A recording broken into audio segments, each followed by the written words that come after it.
திருவண்ணாமலையின் சிறப்புகளை பேராசிரியர் கூற கேட்டோம். பாரதிமா, பெண் சமத்துவத்தை முதலில் கொண்டு வந்தவர் ஆதிக்கடவுளான சிவன் என்றே சொல்லலாம். ஏன்னா அர்த்தநாரீஸ்வரராக தனது மனைவியை தன்னுடனே தனக்கு சரி பாதியாக வைத்திருக்கிறார். அந்த அர்த்தநாரீஸ்வரர் இங்கே காட்சியளிக்கிறார், அம்மையும் அப்பனுமாக காட்சியளிக்கிறார்கள். என்ன சிறப்பு? திருவண்ணாமலையில் இந்த தீபத் திருநாளினுடைய இன்னொரு சிறப்புமே அதுதான். இன்றைக்கு மாத்திரம்தான் அங்கே அண்ணாமலையார் வீற்றிருக்கிற சந்நிதிக்கு நேர் பின்னாலே வேணுகோபால சுவாமியினுடைய சந்நிதி அங்கே இருக்கிறது. வேணுகோபால சுவாமி அவர் தான் அந்த கோவில் இதுக்கெல்லாம் சொந்தக்காரர், அவர் தான். அந்த சந்நிதியிலே தான் அர்த்தநாரீஸ்வரனுடைய சிலை இருக்கிறது. திருவண்ணாமலையினுடைய இந்த கார்த்திகை தீபத்துக்கு இன்னொரு மகத்தான விளக்கமும் இருக்கிறது. அம்மையும் அப்பனுமாக இருப்பது நம்முடைய தத்துவத்தில், நம்முடைய மரபில் ரொம்ப ரொம்ப ரொம்ப மகத்தான ஒரு விஷயம். ஆற்றல் சிவம், இயக்கம் சக்தி. இந்த இரண்டும் ஒன்றிலிருந்து ஒன்று பிரிக்க முடியாத மாபெரும் சக்தி. இது ஒன்றை விட்டு ஒன்று இயங்க முடியாது, ஒன்றிலிருந்து ஒன்றை பிரிக்க முடியாது. இதுதான் நம்ம மதம் சொல்லுகிற மகத்தான தத்துவம் இதுதான். இப்போ இவர்கள் இருவருமாகத்தான் வணங்கப்பட வேண்டும். இந்த பிரிங்கி முனிவர்னு ஒருத்தர் இருந்தாராம். அவர் நான் சிவனை மாத்திரம்தான் வணங்குவேன், அம்பிகையை நான் வணங்க மாட்டேன்னு சொல்லி சிவனை மாத்திரம் வந்து வணங்கிக்கிட்டு போறாரு. அப்போ அம்பிகை இருவரும் ஒன்றாக இருக்கிற போது அப்போ இருவரையும் சேர்த்து தானே வணங்கணும் அப்படின்னு சொன்னப்போ, அப்பவும் அவர் என்ன பண்ணாராம், ஒரு வண்டு வடிவம் எடுத்து சிவனை மாத்திரம் சுற்றி வணங்கினாராம். அப்போ சக்தியும் சிவமுமாக எந்த பிரிவும் இல்லாமல் அம்பிகைக்கு தன்னுடைய வாம பாகத்தை சிவன் கொடுத்தது தான் அர்த்தநாரீஸ்வரனுடைய வடிவம். ஆனால் இந்த வடிவம் எப்போ வந்தது, முதலாக இது எப்படி வந்தது, அது ரொம்ப சுவாரஸ்யமான ஒரு விஷயம். அம்பிகை ஒரு முறை சிவபெருமானுடைய கண்களை மூடுகிறார். உலகமே, பிரபஞ்சமே இருண்டு விட்டது. அதற்கான தண்டனையை தானே ஏற்றுக்கொண்டு மண்ணுலகத்துக்கு அம்பிகை தவம் செய்தாள் அப்படின்ற இதை நம்ம கேள்விப்பட்டிருக்கோம். மாங்காட்டிலே தவம் செய்தாள், காஞ்சிபுரத்திலே தவம் செய்தாள். காட்சி கொடுத்த இறைவன் திருவண்ணாமலையிலே நாம் இருவரும் அர்த்தநாரீஸ்வரர் வடிவமாக இருப்போம் அப்படின்னு சிவபெருமான் சொன்னாராம். அப்போ திருவண்ணாமலையில் தான் அம்மையும் அப்பனும் அர்த்தநாரீஸ்வரராக இருக்கின்ற அந்த மாபெரும் நிகழ்ச்சியை நாம் பார்க்குறோம். இந்த நாள், இன்னைக்கு தீபம் இல்லையா, இந்த ஒரு நாள் தான் அர்த்தநாரீஸ்வரர் தன்னுடைய மண்டபத்திலிருந்து வெளியே அந்த பிரகாரத்தை சுற்றி திரும்பவும் அந்த மண்டபத்துக்கே போவார். இன்னைக்கு ஒரு நாள் தான் அவர்கள் வெளியே வருவார். இது ரொம்ப பார்ப்பதற்கு ஆச்சரியமா இருக்கும். நம்ம இப்போ பார்க்க போகிறோம். அந்த பின்னாடி இருக்கிற வேணுகோபால சுவாமி சந்நிதியிலிருந்து அர்த்தநாரீஸ்வரர் கிளம்பி இந்த பக்கமாக வருகிற அந்த நேரத்திலே தான் இங்கே கீழிருந்து மலை மேலே தீபம் ஏற்றுவதற்காக காத்து கொண்டிருக்கிறார்களோ அவர்களுக்காக வெடி போடுவாங்க. அப்புறம் தீப்பந்தத்தை அசைத்து காட்டுவார்கள். ஏன்னா ஒரே நேரத்தில் இது நடக்கணுன்றதுக்காக அங்கே அவர்கள் தயாராக இருக்கிறார்கள். அங்கே தீபம் ஏற்றப்படும். அதே நேரத்திலே கீழே இந்த அகண்ட தீபம் ஏற்றப்படும். கோவில் முழுக்க நான் சொன்ன மாதிரி அரகரான்ற அந்த சத்தம் நிரம்பும். இவங்க எல்லாரும் தீபத்தை பார்த்து கொண்டிருக்கிற போது ஓசப்படாமல் இன்னொன்று நடக்கும். அந்த அர்த்தநாரீஸ்வரராக வந்திருக்கிற ஈஸ்வரனும் அம்பிகையும் அந்த வட்டத்தை முடித்து கொண்டு திரும்பவும் பிரகாரத்துக்கு உள்ளே போய்விடுவார்கள். இதுவும் இந்த கார்த்திகையில் இன்றைக்கு மாத்திரமே நடக்கின்ற ஒரு மகத்தான ஐதீகம் இருக்குதா? அந்த ஐதீகத்தினுடைய தாற்பயம் இதுதான். பிரிக்க முடியாதது சக்தியும் சிவனும் என்பதுதான். அந்த இடத்தில், அந்த ஸ்தலத்தில் தான் அந்த ஐக்கியம் நிகழ்ந்தது. இருவேறாக தொழப்பட்டாலும் கூட இருவரும் ஒன்றுதான். சிவனை வணங்குகிற போதெல்லாம் சக்தியை வணங்குகிறோம், சக்தியை வணங்குகிற போதெல்லாம் சிவனை வணங்குகிறோம். ஒன்றிலிருந்து ஒன்று பிரிக்க முடியாதது என்பதை சொல்லுவதுதான் இதனுடைய தாற்பயம். இதுல மற்ற நாட்களிலெல்லாம் இது கிடையாது. கார்த்திகை இந்த ஒரு நாளில் தான் என்றால் அன்றைக்குத்தான் தங்களினுடைய ஐக்கியத்தை எல்லாரும் பார்ப்பதற்கான காட்சி கொடுக்கிற நாளாக இந்த கார்த்திகை மாதத்தினுடைய இந்த கார்த்திகை நட்சத்திரம் தான் தேர்ந்தெடுக்கப்பட்டிருக்கிறது. அதனால எதனால இந்த நாளில் தீபம் ஏற்றுகிறார்கள் என்றால், சிவனும் சக்தியுமாக ஒன்று சேர்ந்திருக்கிற அவர்களுக்கு அவர்களுடைய தரிசனத்தை நாம் பார்க்கிற இந்த நாளிலே தான் தீபம் இருக்கிறது என்றும் இதை சொல்லுவார்கள். அதனால இரு பெரும் நிகழ்வுகள். தீபத்தை பார்ப்பது ஒரு நிகழ்வு, சக்தியும் சிவனுமாக இருக்கிற அவர்களை பார்ப்பது இன்னொரு நிகழ்வு. ஸோ இது எல்லாரும் தீபத்தை பார்ப்பதற்குள் இந்த சுற்று முடிந்து அவர்கள் திரும்பவும் போய்விடுவார். ரொம்ப ரொம்ப அழகான ஒரு நிகழ்வு அது. அந்த நேரத்தில் அதை கொண்டாடுவதற்காகத்தான் தீபமே ஏற்றப்படுகிறது என்பதுதான் இதனுடைய தாற்பயம். நிச்சயமா. இதில் இன்னொரு செய்தி நான் சொல்லணும்னு நினச்சேன். வள்ளிமலை சுவாமிகள், நான் முன்னாடி நம்ம பேசிக்கிட்டு இருந்தோம்ல, திருவண்ணாமலைக்கு வந்தால் அவர்கள் அப்படியே ஈர்த்து விடும், அவர்களால் திரும்பி செல்ல முடியாதுன்னு சொல்லி போனாலும் மீண்டும் வந்து கொண்டே இருப்பாங்க. கிரிவலம் செஞ்சவங்க யாராவது நான் ஒரு தடவை போனேன்ப்பா அப்புறம் விட்டுட்டேன் அப்படின்னு சொல்லி நீங்கள் கேட்டிருக்கீங்களா? அந்த மாதிரி ஒருத்தர் கூட சொல்ல மாட்டாங்க. திரும்ப திரும்ப ஈர்த்து கொண்டே இருக்கும். வள்ளிமலை சுவாமிகள் தன்னுடைய இளமை பிராயத்திலே திருவண்ணாமலைக்கு வருகிறார். அங்கே இருக்கிற யாராவது ஞானிகளை சந்தித்து பிறப்பினுடைய ரகசியத்தை தெரிந்து கொள்ளணும்னு சொல்லிட்டு வராரு. வந்த உடனே முதல்ல ரமண மகரிஷி தான் பார்க்குறாரு. ரமண மகரிஷி அவரை போய் சேஷாத்ரி சுவாமிகளை பாருங்கன்னு சொல்லி அனுப்பிடுவார். இந்த மகான்கள் எல்லாம் இந்த ரீடைரக்ட் பண்ணுவாங்க, நீங்கள் பார்த்துருக்கீங்களா? பால் பிரென்டனை கூட காஞ்சி மகா சுவாமிகளை தான் அவர் முதல்ல போய் பார்க்குறாரு. அவர் சொல்கிறாரு, நீ ரமண மகரிஷியை போய் திருவண்ணாமலையில் பாருன்னு. ஸோ ஏன் இந்த மாதிரி ரீடைரக்ட் பண்ணுறாங்க? ஏனென்றால் ஒவ்வொருவருடைய கேள்விகளுக்கு பதில் சொல்லக்கூடிய தன்மைகள் எந்த ஞானிக்கு இருக்கும் என்பது எல்லா ஞானிகளுக்கும் தெரியும். அப்படிதான் ரமணர் சேஷாத்ரி சுவாமிகளை போய் பார்க்க சொல்றார். அவர் வள்ளிமலை சுவாமிகள் சேஷாத்ரி சுவாமிகளை போய் எனக்கு ஏதாவது உபதேசம் பண்ணுங்க. ஒரு உபதேசமும் பண்ண முடியாது, திருப்புகழை போய் படி போதும்னு சொல்லி அனுப்பிச்சிடுறாரு. வள்ளிமலை சுவாமிகள் திருப்புகழை போய் படிக்கிறார். அது அவருடைய வாழ்க்கையை மாற்றி போடுகிறது. இந்த அளவு இன்றைக்கு திருப்புகழ் நம்முடைய மண்ணில் திகழ்கிறது என்றால் வள்ளிமலை சுவாமிகள் தான் அதற்கு பெரிய காரணம். திருப்புகழை தத்துவார்த்த ரீதியாக எல்லா இடங்களிலும் சொல்லி சொல்லி சொல்லி சொல்லி அதை பரப்பியதிலே வள்ளிமலை சுவாமிகளுக்கு மிகப்பெரிய இடம் உண்டு. அந்த திசையை அவருக்கு காண்பித்தது சேஷாத்ரி சுவாமிகள் தான். இது திருவண்ணாமலையிலே நடந்த இன்னொரு மகத்தான சம்பவம். திருவண்ணாமலையில் எத்தனையோ மகத்துவமான சம்பவங்கள் நடைபெற்றிருக்கின்றன. தீப திருவிழாவுக்கு எவ்வளவோ சிறப்புகள் இருக்கு. சிறப்புகளை பேசிக்கொண்டே போகலாம். தற்பொழுது இந்த தீப திருவிழாவினுடைய சிறப்பு குறித்து தமிழ் சைவ பேரவையினுடைய கலையரசி நடராஜன் சில கருத்துக்களை பகிர்ந்திருக்கிறாங்க. அதை பார்க்கலாம். கார்த்திகையில் பெரும் புயல்கள் உருவாகும்.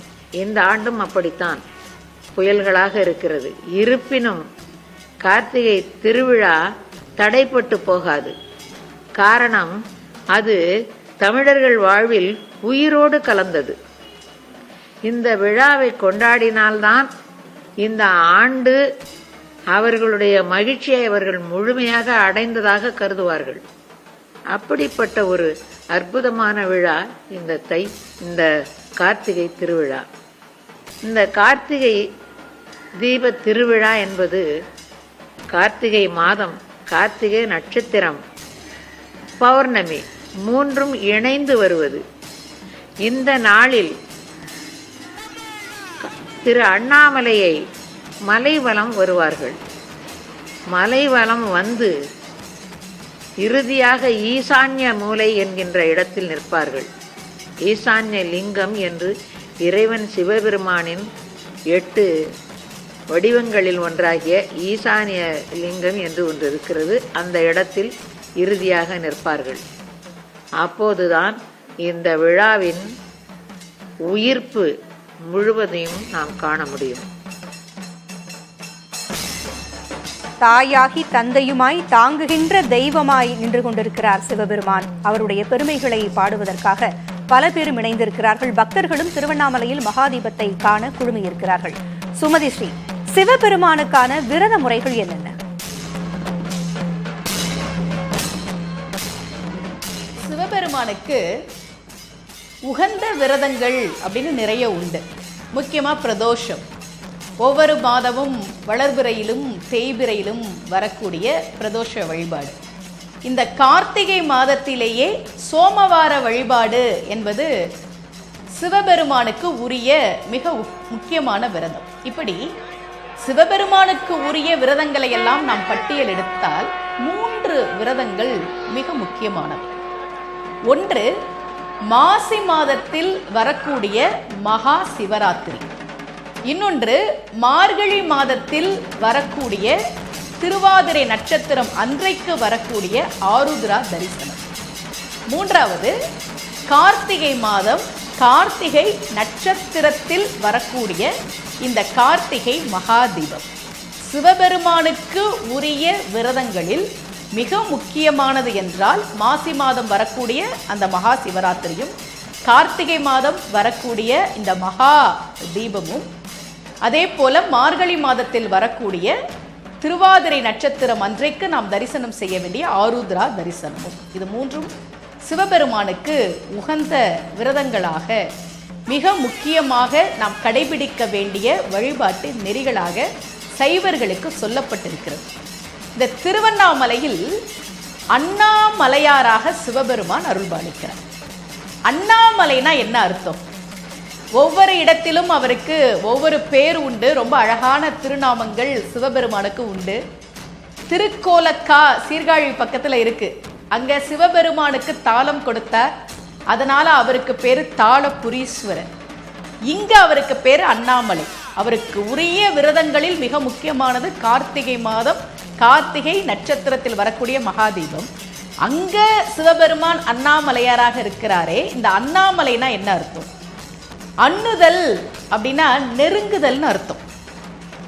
அண்ணா அண்ணாத அப்படின்னா நெருங்க முடியாத. பிரம்மனும் திருமாலும் நெருங்க முடியாத மலை என்பதால் அண்ணாமலை. அருணாச்சலம் அப்படின்னா அந்த நெருப்பு மலை குளிர்ந்தது இல்லையா, அசலம்னா மலைன்னு அர்த்தம். அசலம்னா அசையாதது, சலம்னா அசைறது, குசலம்னா நல்லா அசைறது. அதனாலதான் அந்த காலத்துல எல்லாம் கடிதம் எழுதும்போது குசலம் விசாரிக்கிறேன்னு சொல்லுவாங்க. அப்படின்னா என்ன அர்த்தம்னா நல்லா இயங்கிக்கிட்டு இருக்கிறியா அப்படின்னு அர்த்தம். குசலம்னா நல்ல இயங்குவது, சலம்னா இயங்குவது, அசலம்னா அசையாமல் இருப்பது. அருணம் அப்படின்னா இளஞ்சிவப்பு, நெருப்பு. அதனாலதான் நம்ம சூரியனை கூட அருணன்னு சொல்றோம். இளம் சிவப்பாக இருக்கக்கூடிய மலை, அதுதான் அருணாச்சலம். இங்கே சிவபெருமான் இந்த கார்த்திகை மாதம் கார்த்திகை விரத நாளில் இந்த திருவண்ணாமலை திருத்தலத்தில் நடந்த அற்புதங்களை எல்லாம் நம்ம தொடர்ந்து பார்த்துக்கிட்டு இருக்கிறோம். மிக முக்கியமாக இந்த ஏன் கார்த்திகை விரதம் இருக்கணும் அப்படின்னா நிறைய நல்ல உயர்வுகளை அது கொடுக்கும். மிக முக்கியமாக கணவன் மனைவிக்குள் ஒற்றுமை. ஏன்னா இன்னைக்கெல்லாம் அதற்கான வாய்ப்புகள் எல்லாம் ரொம்ப குறைஞ்சிருச்சு, விவாகரத்துக்கெல்லாம் அதிகமாயிடுச்சு. பாரதி பாஸ்கர் மேம் பேசும்போது சொன்னாங்களே அர்த்தநாரீஸ்வரர் கோலம். இந்த பிரிங்கி முனிவர் வராரே, பிரிங்கி முனிவர் வராருல்ல, அவர் வண்டாக வந்த போதுதான் அவருக்கு பேர் பிரிங்கி. பிரிங்கினா வண்டு, கருவண்டுன்னு அர்த்தம். அதுக்கு முன்னாடி அவருக்கு என்ன பேரு அப்படின்னா பரங்கின்னு அர்த்தம். அது என்ன பரங்கி அப்படின்னா, பரங்கினா வெள்ளையா இருக்கிறதுக்கு பேரு பரங்கி. அதனாலதான் நாம ஆங்கிலேயர்களை பரங்கியர்கள் அப்படின்னு சொன்னோம். அவங்க வெள்ளையா இருந்ததுனால பரங்கியர்கள். இந்த பரங்கி என்கிற முனிவர் அம்மை அப்பனாக இருக்கக்கூடிய சிவபெருமானையும் அம்பாளையும் வணங்காமல் சிவபெருமானை மட்டும் வணங்குகிறார். பிறகு ஒரு வண்டு வடிவம் எடுத்து சிவபெருமானை மட்டும் வலம் வருகிறார். அப்போது அம்பிகை அவருடைய இடபாகத்தில் வாமபாகத்தில் இடம் வாங்குவதற்காக அவள் விரத முறைகளை மேற்கொண்டு தவம் இருந்து இடம் வாங்குகிறார். இந்த கதை எதுக்கு சொல்லுது அப்படின்னா, உங்க குடும்பத்துல உங்களை பிரிக்கணும் அப்படின்னு யாராவது வந்தா, நீ கணவனாக இருந்தால் இவள் என்னுடைய வாழ்க்கை துணை, எங்க 2 பேருக்கு நடுவில் யாரும் இல்லை. நீ மனைவியாக இருந்தால் இவர்தான் என்னுடைய வாழ்க்கை துணை, எங்க 2 பேருக்கு நடுவில் யாருமே இல்லைன்னு உங்களை பிரிப்பதற்கு யாராவது வந்தால் அவர்கள் பொசுங்கி போக வேண்டும், அவர்கள் முகத்தில் நீங்கள் கரியை பூச வேண்டும் என்பதுதான் இந்த அர்த்தநாரீஸ்வரர் கோலம் நமக்கு சொல்கிற செய்தி. அந்த பேரை கூட அப்படிதான் வச்சாங்க. பிரிங்கி முனிவர்னு ஏன் வச்சாங்க? பரங்கியாக இருந்து அவர் பிரிங்கியாக மாறுகிறார். இந்த கார்த்திகை விரதம் என்பது மிக முக்கியமாக கணவன் மனைவிக்குள் ஒரு நல்ல ஒற்றுமை ஏற்படுவதற்காகவும், அந்யோன்யத்திற்காகவும், நல்ல ஒரு திருமண வாழ்க்கை கிடைப்பதற்காகவும் இருக்கக்கூடிய விரதங்களில் மிக முக்கியமான விரதம். அம்பாள் எடுத்த உடனே சிவபெருமானுடைய வாமபாகத்தில் இடம் வாங்கினாலானா இல்ல.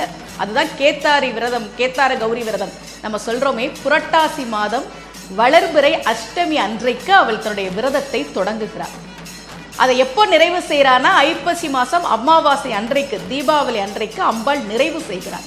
புரட்டாசியில் தொடங்கி ஐப்பசியில் நிறைவு செய்த அந்த விரதத்தின் பலனை கார்த்திகை மாதம் கார்த்திகை நட்சத்திரம் அன்று பெற்று அவள் சிவபெருமானுடைய வாமபாகத்தில் இடம் வாங்கினாள் என்பதால் தான் இந்த நாள் என்பது கணவன் மனைவி ஒற்றுமைக்காகவும் நல்ல ஒரு திருமண வாழ்க்கைக்காகவும் மிக சிறப்பாக சொல்லப்படக்கூடிய ஒரு விரதமாக இருக்கிறது. அது மட்டுமல்ல, இந்த கார்த்திகை விரதம் என்பது முருகப்பெருமானுக்கும் உரியது. சிவபெருமானுடைய விரதங்களை பற்றி பேசுகிற போது முருகனுக்குரிய விரதத்தையும் ஏன் சொல்றேன்னா, சிவபெருமானே சொல்ற, கந்தனை நீர் போற்றிய கடனால் இவன் உந்தன் மைந்தன் என்னும் பெயர் ஆகுக. நீங்க தான் வளர்த்தீங்க, கார்த்திகை பெண்கள் தான் வளர்த்தீங்க, அதனால இவனுக்கு என்ன பேர் அப்படின்னா உங்களோட பையன், அதனாலதான் கார்த்திகேயன்னு பேர் முருகனுக்கு. இந்த கார்த்திகை விரதத்தை யார் இருக்கிறார்களோ அவர்களுக்கு பரம் தனை நல்குவோம் என்று சிவபெருமானே வாக்குறுதி கொடுக்கிறார். அவர்களுக்கு இகபர சுகங்களை யாம் கொடுப்போம் என்று சிவபெருமானே வாக்கு கொடுத்திருக்க காரணத்தால் சிவபெருமானுக்கு இருக்கக்கூடிய பல விரத வழிபாட்டு முறைகளில் மிக மிக முக்கியமானது இந்த கார்த்திகை விரதம். நம்ம பேசிக்கொண்டிருக்கிற போது பஞ்சமூர்த்திகள் புறப்பாடாகி வந்த சமயத்திலே விநாயகரை தொடர்ந்து முருகப்பெருமான் வந்ததையும் நாம் பார்த்தோம்.